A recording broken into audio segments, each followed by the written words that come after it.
የልብ ስብራት ነው። ልብ ይሰበራል። በምን እላዩ ላይ ቁስል የለውም መድኃኒት አናዝለት። ምን እንደሆንኩኝ አላውቅም የምትሉት ህመም አጠገባችሁ ያሉ ሰዎች ሲበልጧችሁ መበለጥ ልብ ይሰብራል። ቃል ብቻ ተናገር። ማንም ዘልቆ ሊገባ የማይችልበት የመጀመሪያ አገልግሎት ሲመጣ ክፍት አድርጎ መጽሐፉን ሲከፍት ኢየሱስ ሲመጣ የመጣው ልባቸው የተሰበሩትንም ሊጠግን ነው። ልባቸው የቆሰሉ ሰዎች አሉ። ምንድነው ልብን የሚሰብረው?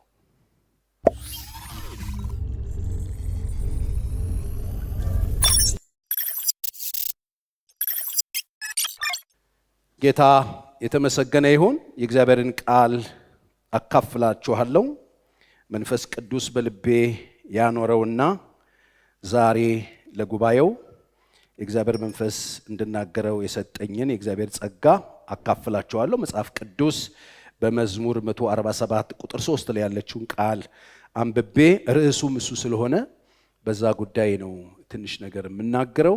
በጣም 100% እርግጠኛ ሆኜ የምነግራችሁ እግዚአብሔር ይናገራችኋል። አሜን። እግዚአብሔር ቃሉን ሲልክ ፈውስ ከኋላ አለ። ቃሉን ሲልክ ኃይል አለ። የእግዚአብሔር ቃል ሲመጣ ብቻውን አይመጣም። ከመንፈስ ጋር ነው የሚመጣው፣ ከኃይል ጋር ነው የሚመጣው፣ ከጸጋ ጋር ነው የሚመጣው። ስለዚህ እግዚአብሔር ቃል ሲመጣ በእያንዳንዳችሁ ህይወትና ኑሮ ውስጥ ገብቶ ስራ ይሰራል። ታስታውሳላችሁ፣ ያ ሰውዬ ቤት ውስጥ የታመመ ሰው ነበርና ነው ቤቴ የታመመ ሰው አለ ሲለው እንሂድ ምናምን ሲለው አንተ መሄድ አያስፈልግህም ምን ተናገር ነው ያለው።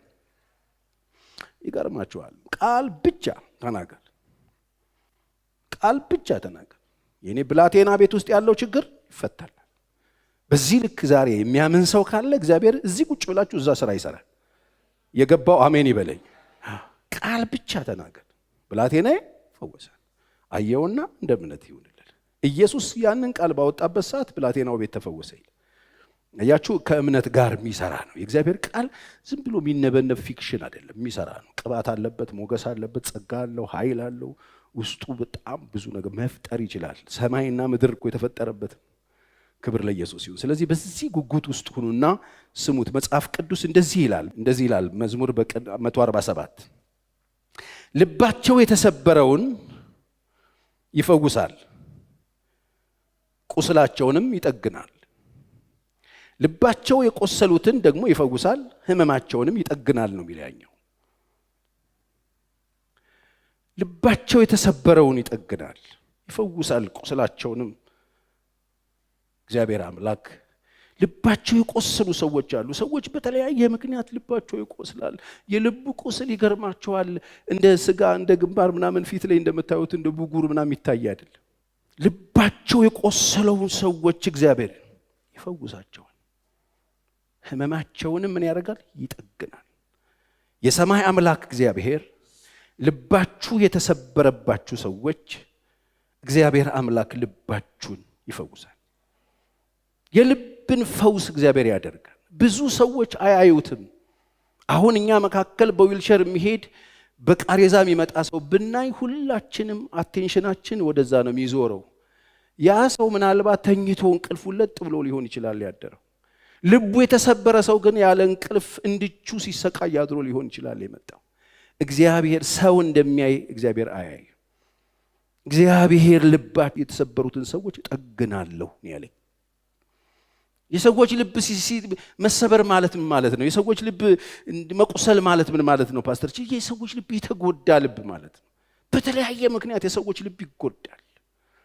በተለያየ ምክንያት በኃጢአት ይጎዳል፣ በሰዎች ንግግር ይጎዳል፣ በሰዎች ከተንኮል ይጎዳል፣ በብዙ መንገድ ይጎዳና የተጎዳ ሰው ማለት ድባቴ ውስጥ ያለ ማለት ነው።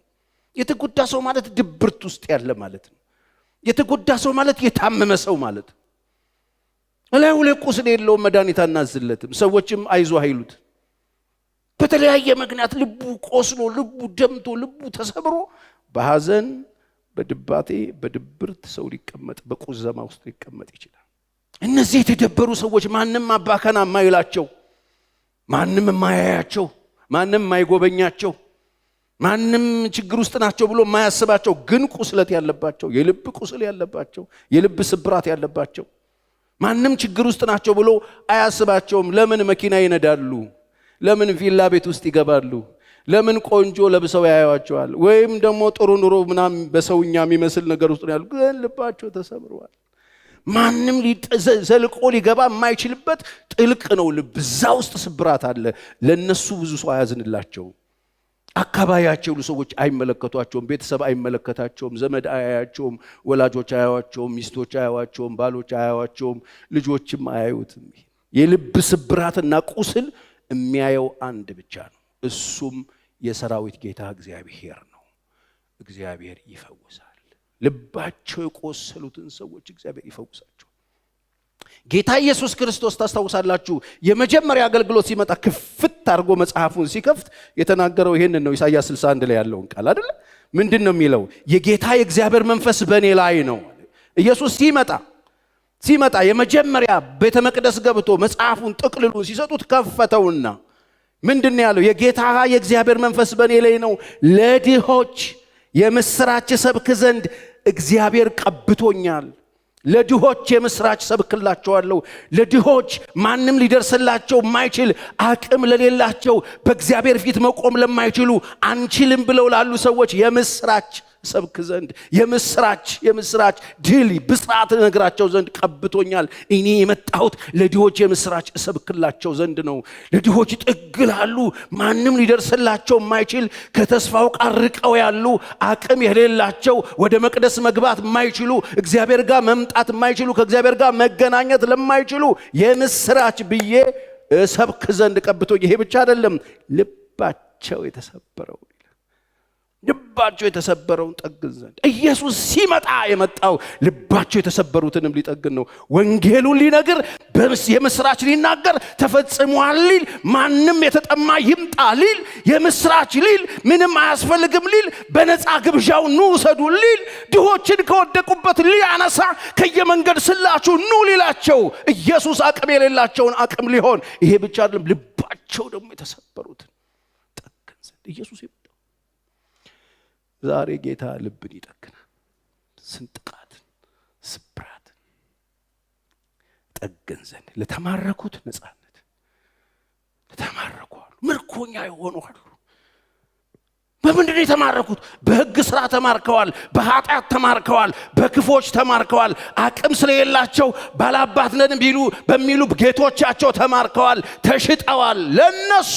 ለነሱ የተማረኩትን ነፃነትን ለታሰሩትም መፈታትን እናገር ዘንድ እስራቸውን በጥሰው ዘንድ ምርኮኛ የሆኑትን ሰዎች ተማርከው ያሉትን ከምርኮ ነፃላው ኢየሱስ የመጣው ለዚህ ነው። የምስራች ኢየሱስ ለዓለም መድኃኒት ሊሆን መጥቷል። የምስራች ኢየሱስ ልባቸው ለተሰበረ፣ ማንም ስብራታቸውን ለማያይላቸው፣ ማንም ቁስላቸውን ለማያይላቸው፣ ማንም ህመማቸውን ለማይመለከትላቸው፣ ማንም ዘልቆ ሊገባ የማይችልበት ጥልቅ ውስጥ ያለውን ስንጥቃቱን ሊደፍን ኢየሱስ መጣ። ኢየሱስ ልባቸው የተሰበሩትን ጠግን ዘንድ፣ ሊሰብር አይደለም፣ የተሰበሩትን ጠግን ዘንድ፣ ለተማረኩት ነፃነትን፣ ለታሰሩት መፈታትን እናገር ዘንድ ምን ብሎኛል? ልኮኛል። ኢየሱስ የመጣው ለዚህ ነው። ኢየሱስ የተላከው ለዚህ ነው። እስቲ ኢየሱስ የተላከው ለዚህ ነው ብሉ። አጠገባችሁ ያለውን ሰው ዞር በሉና ኢየሱስ የመጣል ለዚህ ነው በሉት። ሊፈውስህ መጥቷል በሉት። ነፃ ሊያወጣህ መጥቷል በሉት። ልባቸው የተሰበረው ምንድነው? ልብን የሚሰብረው? ልብን የሚሰብር ብዙ ነገር አለ። ከብዙ ነገር መካከል ጥቂቶቹን ልንገራችሁ። ልብን የሚሰብረው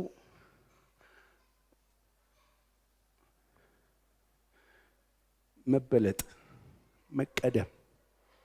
ባለፈው ሳምንት በሌላ ርዕስ ላይ አንስቼዋለሁ። እንደ ቃየል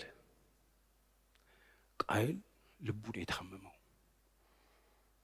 ቃየል እግዚአብሔር ጋር መስዋዕት ሊያቀርብ ሄዳችሁ ዘፍጥረት ምዕራፍ 4 ላይ ስታዩት እግዚአብሔር ጋር በሰላም ይኖር የነበረ ቃየል ከወንድሙ ጋር መስዋዕት ሊያቀርብ መጣና የተበለጠ መሰለው።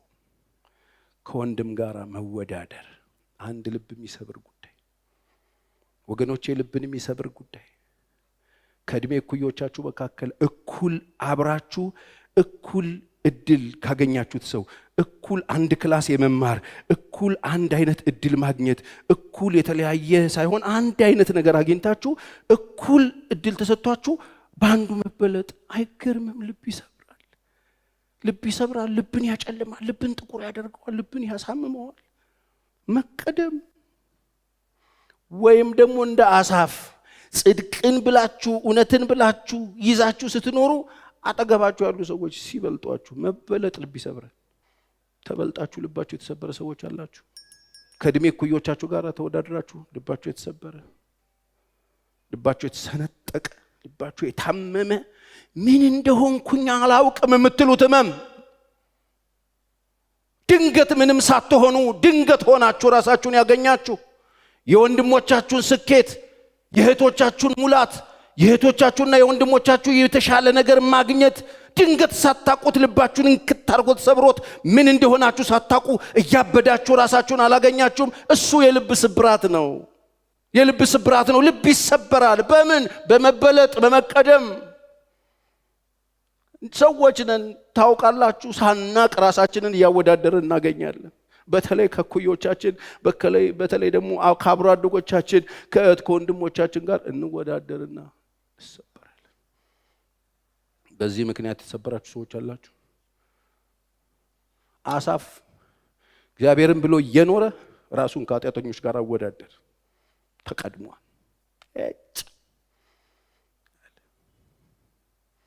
ልባቸው ለቀና ለእስራኤል እግዚአብሔር እንዴት ቸር ነው።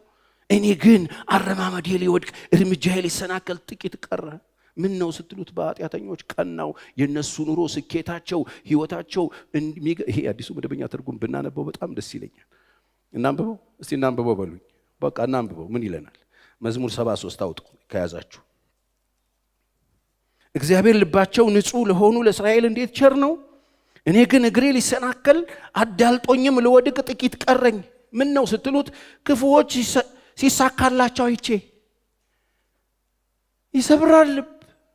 ክፉዎች ሲሳካላቸው አይቼ፣ ክፉዎች ሲሳካላቸው አይቼ በአመፀኞች ቀንቼ ነበረ። አሳፍ ዘማሪው እኮ ነው። ቀንቼ ነበረ። አንዳች ጣር የለባቸውም። ሰውነታቸው ጤናማና የተደላደለ ነው። በሰዎች የሚደርሰው ጣጣ አይደርስባቸውም። እንደ ማንኛውም ሰው መከራ ያገኛቸው። ስለዚህ ትዕቢት የአንገት ጌጣቸው ነው። አመፅንም እንደ ልብስ ተጎናጽፈዋል። የሰባ ዓይናቸው ይጉረጠረጣል። ልባቸውም በከንቱ ሐሳብ ተሞልቶ ይፈሳል። በፌዝና በክፋት ይናገራሉ።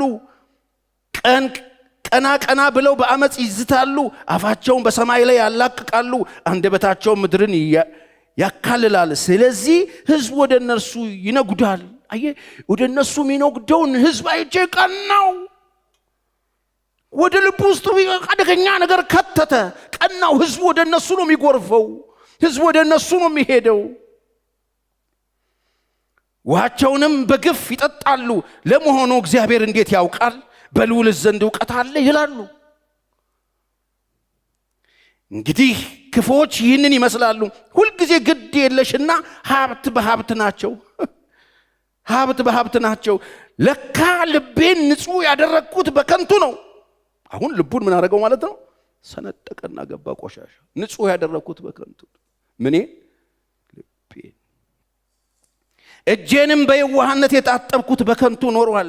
ቀኑን ሙሉ ተሰቃየው፣ ጠዋትም ተቀጣሁ እያለ ይቀጥላል። ይሄ ሰውዬ ልቤን በከንቱ ያነጽውታል። ልጄ ሆይ ልብህን ስጠኝ፣ ዓይኖች መንገዴን ይውደዱ ይላል። የህይወት መውጫ በዚያ ነውና ደግሞ አጥብቀ ምንህን ጠብቅ ነው።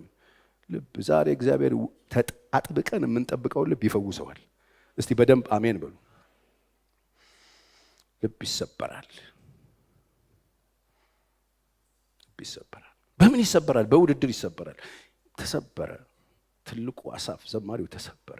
ዝም ብዬ ነው በከንቱ ልቤን የጠበቅኩት ታለ ጥሎ የነዚህ ሰዎችን ጉዳይ። ምክንያቱም ከነሱ ጋር አወዳደረው ህይወቱን። እኔ በከንቱ ነው አለ። እንደዚህ ብላችሁ ታውቃላችሁ? እሱ የልብ ስብራት ይባላል። የተቀደማችሁ ሲመስላችሁ፣ ሰዎች ጥለዋችሁ ሄዱ ሲመስላችሁ፣ የበታችነት ስሜት ሲሰማችሁ፣ የኋላ የቀራችሁ ሲመስላችሁ ልብ ይሰበራል። ልብ ይሰበራል። የጠበቅነው ሳይሆን ያልጠበቅነው ነገር በህይወታችን ሲሆን ልብ ይሰበራል። ቃየል በሰላም ነው እንግዲህ እግዚአብሔር ጋር መጥቶ መስዋዕት ያቀረበው። ኤክስፔክት ያደረገው ነገር አልሆነለትም። አቤል ሄደ፣ እግዚአብሔር ተቀበለው። እሱን አልተቀበለውም። ተቀባይነት ማጣት ልብ ይሰብራል። ሰዎች ይቀበሉናል ብላችሁ ወጣችሁ፣ ሰዎች ሳይቀበሏችሁ ቀርተው ልባችሁ ተሰብሯል። ሰዎች ይወዱናል ብላችሁ ወጣችሁ፣ ሰዎች ጠልተዋችሁ ልባችሁ ተሰብሯል። የሰማይ አምላክ እግዚአብሔር ይወዳችኋል። አሜን። የተሰበረ ልብ የሚጠግነው የእግዚአብሔር ፍቅር ብቻ ነው ወንድሜ። ዛሬ የሚወዷችሁ የሚመስሏችሁ ሰዎች ነገ ጠላት ሆነው ሊነሱ ይችላሉ። የእናንተን ልብ የሚጠግነው የእግዚአብሔር ፍቅር ነው። ጌታ ይወድሻል። ሰዎች ጠልተዋችሁ ልባችሁ የተሰበረ አለ። ሰዎች ንቀዋችሁ ልባችሁ የተሰበረ አለ። ተቀባይነት አጣችሁ በጣም ዲስካሬጅ የሆናችሁ ሰዎች እመኑኝ፣ እኔን ሕያው እግዚአብሔር ምስክሬ ነው። እግዚአብሔር ተቀብሏችኋል። እግዚአብሔር ተቀብሏችኋል። ጌታ ተቀብሏችኋል። በፍቅር ተቀብሏችኋል። ሰዎች አራክሰዋችኋል። ሰዎች ንቀዋችኋል። ከዚህ የተነሳ ስብርብር ብላችኋል። የተለያየ ነገር ገጥሟችሁ ቦታ አጣችሁ፣ ተቀባይነት አጣችሁ፣ ሞገስ አጣችሁ። ሰዎችን ጠርተው እናንተን ሲያንጓልሏችሁ፣ ሰዎች ወንበር ሰጥተው ለእናንተ ፊት ሲነሷችሁ ልባችሁ ተሰብሯል። እመኑኝ፣ የሰራዊት ጌታ እግዚአብሔር ተቀብሏችኋል። ንጉሥ ወዶሻል። የዘላለም አምላክ ወዶሻል። ዛሬ ልባቸው የተሰበረ በባሎቻቸው ተንቀው ቁጥር ስፍር የላቸው፣ በሚስቶቻቸው ተንቀው በግል የኔ በሚሏቸው ሰዎች ተንቀው ቦታ ተነስተው ልባቸው የተሰበረ ብዙ ሰዎች አሉ። እመኑኝ እግዚአብሔር ተቀብሏቸዋል። አሜን። አንድ ጥቅስ ላንብብላችሁ። መጽሐፍ ቅዱስ የያዛችሁ መዝሙር 34 ከ18 እስከ 22 ድረስ ላንብብላችሁ። እግዚአብሔር ልባቸው የተሰበረውን ቅርብ ነው ይላል። በጣም የሚገርመው ነገር ልባቸው ለተሰበሩ ሰዎች ጌታ ምንድነው? ቅርብ ነው። ልባቸው ለተሰበረ ቅርብ ነው። ምንድነው? ቅርብ ነው። ልባቸው የተሰበረ ሰዎች ቅርብ ነው። በጣም ሩቅ እንዳይመስላችሁ። እግራቸው ለተሰበረ አይደለም፣ ልባቸው ለተሰበረ ጌታ ምንድነው? ቅርብ ነው። መንፈሳቸው የተሰበረውን ያድናቸዋል። የምናመልከው ጌታ ያድናቸዋል። ቅርብ ነው፣ ያድናቸዋል። የጻድቃን መከራቸው ስንት ነው? ብዙ ነው።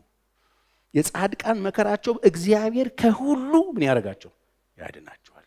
እመኑኝ፣ መከራ ላይ መከራ የደረታችሁ ያላችሁ ሰዎች፣ ግራ ግብት ያላችሁ ሰዎች የሰራዊት አምላክ እግዚአብሔር ከሁሉም ያድናቸዋል። መከራቸው ብዙ ነው። እግዚአብሔር ከስንቱ? እስቲ እግዚአብሔር ከሁሉም ያድነኛል በሉ። ጮክ በሉና እግዚአብሔር ከሁሉም ያድነኛል በሉ። ይሄንን አልችለውም የሚለው ነገር እንደሌለ ወቁ። እግዚአብሔር ከሁሉም ያድናቸዋል። የጻድቃን መከራቸው ትንሽ ነው አይደል? ብዙ ነው። እግዚአብሔር ግን ከሁሉም ምን ያደርጋቸዋል? ያድናቸዋል። እግዚአብሔር ከሁሉም ያድናቸዋል። መከራቸው ብዙ ነው። እግዚአብሔር አጥንቶቻቸውን ሁሉ ይጠብቃል፣ ከነርሱም አንድ አይሰበርም ይልና ኃጢአተኞችን ግን ክፋት ይገላቸዋል ይላል። ኃጢአተኞችን ክፋት ይገላል። ጻድቃንን የሚጠሉ ይጸጸታሉ። ለምን? እግዚአብሔር መጥቶ ስለሚያነሳቸው። እንደዚህ አይነት ሰው ነው የገፋሁት፣ እንደዚህ አይነት ሰው ነው አፌን ያላቀኩበት፣ ጻድቅ ነው እግዚአብሔር ስለሚመጣለት ይጸጸታሉ። የባሪያዎቹን ነፍስ እግዚአብሔር ይቤዣል፣ በእርሱ የሚያምኑ ሁሉ አይጸጸቱም ይላል። አንድ ነገር በጣም እርግጠኛ ሆኜ ልንገራችሁ፣ አትጸጸቱ። እግዚአብሔርን አምልኬ ወደኩ ብላችሁ አትጸጸቱ። እኔ ያለፉትን 30 ዓመታት አንዱንም ቀን ተጸጽቼበት አላቅም። ከጌታ ጋር በመሆኔ ህይወቴን ከእርሱ ጋር ካደረኩበት ቀን ጀምሮ በህይወቴ ውስጥ በጣም በርካታ ችግሮች፣ በርካታ መከራዎች፣ በርካታ ሰልፎች፣ በርካታ የሆኑ ጦርነቶች አሳልፍ ያለው በርካታ የሆኑ በጣም ይሄ ነው ብዬ ልነግራችሁ ማልችለው ሰልፍ ከውስጥም ከውጭም ደርሶብኝ ያውቃል። በጣም ብዙ ሰዎች ተነስተውብኝ ያውቃሉ። ብዙ ጠላት ተነስቶብኝ ያውቃል። ብዙ ወሬ ተነስቶ ከሁሉም እግዚአብሔር ታድጎኛል። ከተጠመደብኝ ወጥመድ ሁሉ እግዚአብሔር አድኖኛል። ከሁሉም እግዚአብሔር ያድናል። አንዱንም ቀን ተጸጽቼበት አላቅም። እሱም ብዬ ወጥቼ የገባውበት መከራ ለምን እዚህ አልጸጸትበት? ተምሬበት ነው የወጣሁት። እስቲ በደንብ አሜን። የጻድቃን መከራቸው ብዙ ነው። እግዚአብሔር ከስንቱ? ልባቸው የተሰበረው እሱ ቅርብ። ልባቸው የተሰበሩትን እግዚአብሔር ይጠግናል። ዛሬ ሊጠግን እዚህ ያለ መጠገን የሚፈልግ ሰው አለ። መጠገን የሚፈልግ ሰው እንደ ቃየል በውድድር ልባቸው የተሰበረ ሰዎች ይጠግንላቸዋል። ከኔ ጋር ጉዳይ ጨርሱ፣ ወደ ግራ ወደ ቀኝ መመልከት አቁሙ፣ በባልንጀሮቻችሁ ስኬት ደስ ይበላችሁ ሲል ምክር ስማና ተደሰት። በቃ መጽሐፍ ቅዱስ ደስ ከሚላቸው ጋር ምን ይበላችሁ ነው የሚለው? ደስ ይበላችሁ። ደስ ከሚላቸው ጋር ደስ ይበላችሁ እንጂ ተደበሩ አይልም። ስለዚህ ድባቴን ከህይወታችሁ ጣሉ፣ ጥግን ያደርግላችኋል ጌታ። የኔ እድል ፈንታ ከሰማይ ነው ማለት ስትጀምሩ ልባችሁ ጥግን ያደርግላችኋል። መከዳት ህይወታችሁ ላይ ደርሶ ያመናችኋቸው ከርተዋችሁ፣ የሰጣችኋቸውን ወስደውባችሁ፣ የሰጣችሁትን በትነውባችሁ፣ የጠበቃችሁት እንዳልጠበቀ ሲሆን ክህደት ተፈጽሞባችሁ በጓደኝነት ቢሆን በጮኝነት ቢሆን በገንዘብ ቢሆን በስራ ቢሆን ከዚህ የተነሳ ልባችሁ የተሰበረ ሰው እግዚአብሔር የተሻለ ነገር ስላየላችሁ ነው። ጣልቃ ይገባል። ከእኔ ነው ሲል ዮሴፍ እንደሰማ እግዚአብሔርን በመስማት እግዚአብሔር ልባችሁን ይጠግንላችሁ። ይሄ ብቻ አይደለም። ረፍዶባችሁ ዘግይቶባችሁ የጠበቃችሁ ሳይሆን ያልጠበቃችሁት ቤታችሁና ህይወታችሁ ውስጥ ተከስቶ ልባችሁ ዝን ብሎ በጌታ የተቀየማችሁ ሰዎች ኢየሱስ ቢያረፍድም በጊዜው ይመጣል። መጥቶ ይሰራና እኔ መች ገባኝ አላወቅኩም ነበረ ይቅር በለኝ እንድትሉ ማድረግ ይችላል። አንገቶቻችን ዝቅ አድርገን እንጸልይ። የልባችን ጌታ ይሄው ልቤን ከፍትልሃለሁ ግባና ፈውሰኝ በሉት። ማንም ሰው ይኸውላችሁ ይሄንን የሚመረምር ጌታ መንፈስ ቅዱስ ብቻ ነው። ይሄው ልቤ ምን ውስጥ እንዳለው ታውቃለህ፣ ፈውሰኝ፣ ትግሌን አስተካክላለሁ ጌታ ሆይ በምህረት እንደገና ተቀበለኝ። ይሄው ልቤ ፈውሰኝ የኔ አባት በሉት። ልባቸው የተሰበሩትን ያዘኑትን ይጠግናል። ለምን አዘናችሁ አይደለም ያለው፣ ለነሱ ቅርብ ነው አለ ጌታ። እንደሚሰበሩ ያውቃል እኮ፣ ለነሱ ቅርብ ነው፣ ሊረዳቸው፣ ድምፁን ሊልክላቸው፣ ተስፋ ሊሰጣቸው። አዎ ጌታ ሆይ ይሄው ልቤ ጌታ ሆይ ፈውሰኝ፣ ፈውሰኝ። ጠቆረብኝ ልቤ። የልቤ ስብራት ፊቴን አበላሽቶታል። የልቤ ስብራት መንገዴን አበላሽቶብኛል።